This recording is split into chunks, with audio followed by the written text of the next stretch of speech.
2025-এ যে সমস্ত দল নাম নথিভুক্ত করা হয়েছে তাদের তালিকা এখানে রয়েছে 16টি দলের।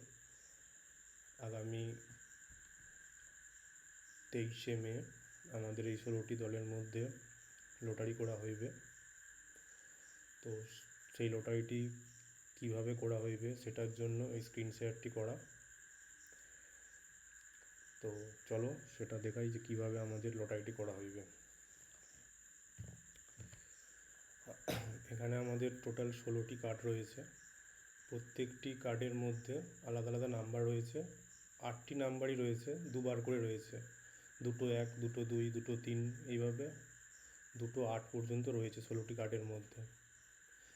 এবার আমরা এখানে টিমের সিরিয়াল নাম্বার অনুযায়ী প্রত্যেকটা টিমকে নাম ডাকবো। ধরুন প্রথমে আমাদের আছে পীযূষ একাদশ। যদি আমরা বলি পীযূষ একাদশ, এই 16টি কার্ডের মধ্যে যে কোনো একটি কার্ড সিলেক্ট করুন। তো পীযূষ একাদশ যদি কার্ড নম্বর 4 সিলেক্ট করে, যদি এখানে আমরা 6 নম্বর কার্ড রয়েছে, তো আমরা পীযূষ একাদশকে 6 নম্বরে রাখবো। এরপরে আবার তার পরবর্তী টিমের নাম ডাকবো, যেমন বাউরিয়া একাদশ।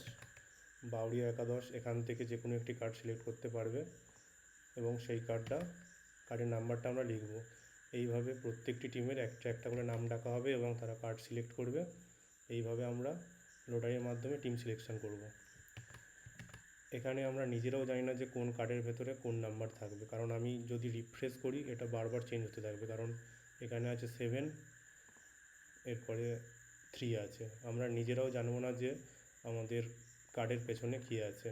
তো লটারি শুরু করার প্রথমে আমরা একবার রিফ্রেশ করে নেব পেজটা, তারপরেই লটারি শুরু করব। আর পুরো যে লটারি সিস্টেমটা এটা আমরা গুগল মিটে লাইভ করব এবং গুগল মিটের লিঙ্ক দিয়ে দেবো।